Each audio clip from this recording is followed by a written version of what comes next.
afternoon. Ipakita ko sa inyo experimented recipe of mine. Ito mga loves, experimented recipe, potato ito. Ginisa ko sa bawang, sibuyas, green chili. Lalagyan ng Bangladeshi masala, then lalagyan ng kaunting tubig, di ilagay ko yung egg para perting lang kaha kay nagpabukal siya ng pangligo niya og tubig. Tapos sinarado sinarado yung sliding window dahil pinaandar ang exhaust fan. Kasi pag hindi paandar rin ang exhaust fan, yung dito, amoy, magpunta sa room ng namin, kasamahan. Ayaw nila, so lang kakayo eh. Ako gusto ko kanang pag magluto ko, buksan ba ang sliding door para ang doon, ang hangin doon sa mapunta sa ko, di gaano mainit, lang kakayo. Add ko na yung mga Bangladeshi masala, alam nyo na yun mga loves. Turmeric, cucumber, tapos ba yun, basta ayun na yun. Ngayon lalagyan ng kaunting tubig. Pag maluto na ang potato, ilalagay ko yung egg para okay na pa ng halian. Simple recipe. Pag gayahin nyo guys, pwede nyo magaya. Lisod kaayo ning may ako pa naman pag mainitan ang ko katawan, ang likod ko magsakit. Lisod ning naika sama sa but usahay maghilak na ko usay makatuwa, magkaghilak ba ko. Ganihan ning ko umiyak ako ganina kasi parang na-feel ko ang loneliness. Na-feel ki ang loneliness habang nagdadasal ako, umiyak ako. Parang lonely na lonely talaga ako, sad na sad ako mga loves. Kaya wala akong katuwang dito kung hindi si Allah lang. Yun lang ang natin. Ayan, nilagyan ko na ng tubig. Isusunod ko na yung yung egg ngayon. Ito na yung 3 eggs. Naka-fry ito. Ilalagay ko na ito dito.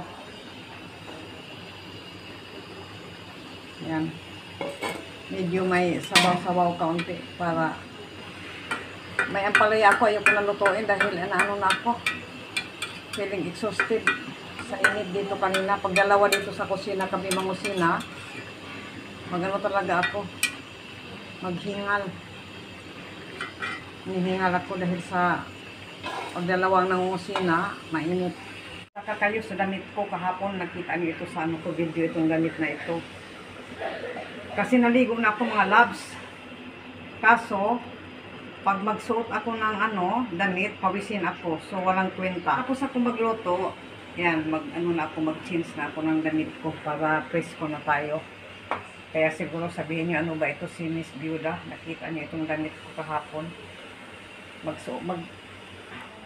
loves, yung ko, potato, my own version, at saka yung 3 eggs.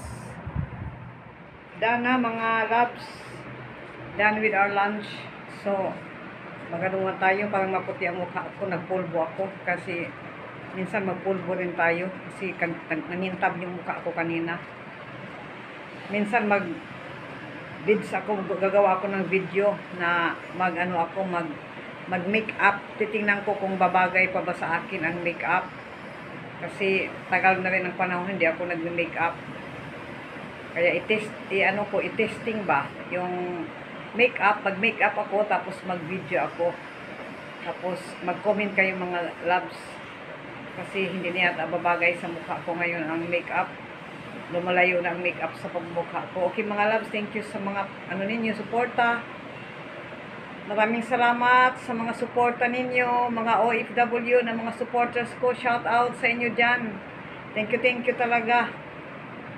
Ang dito, ang update dito sa ngayon, sa ba ito? Yung itong cashier namin sa bahay, confirm na siya, dengue. After 5 days, kasi talaga siya, nagluya na ba yung lawas. Talagang mahina ang katawan, so pina-check up. So, tatlong ano pala yan, nakita ko sa ano ba ito? Yung sa ano niya, yung sa prescription ba yun? Tatlong klase ng dengue ang i-check. Tapos yung isang dengue na na-check niya, doon siya nag-positive. Sa yung pangalawa, pangatlo, negative lang ang resulta niya. Alhamdulillah, kaso in-x-ray siya kanina, chest x-ray, dahil inuubos siya at saka naninikip ang dibdib. Ganito dito ang symptoms ng ng dengue ngayon. Dengue, ang tawag dito sa kanila, dengue. So nakikidenggo na lang ako.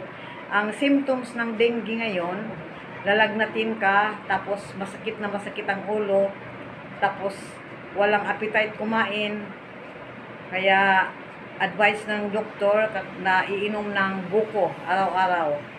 Tapos naninikip ang dibdib niya. 4 days na ngayon. Tapos nagsusuka. Yun ang mga symptoms, kasi yung sa taas din na yung may-ari ng building na katapat namin, ganun din, hindi siya makakain. Wala silang appetite kumain. Ganoon ang grabe ng Kaya dasal lang tayo na iwas tayo sa sakit na dengue dahil ano ba ito? Mahirap magkasakit. Itong kasamaan ko 1 week na yata siya ngayon. Ayun, pa siya, nagluya kaayo yung panglawas kay gidextrose. Gidextrose sila, mauna ang sa doktor. Ng dextrose, tapos aywan ko, binigyan siguro ng medisina, hindi ko alam. Tapos may kunting lagnat pa rin siya. Okay mga labs, ingat-ingat. Si Maliha nag-nap. Love you guys. Love you mga mga lalabs ko dyan. Shout out. You're the night sky trying to make me see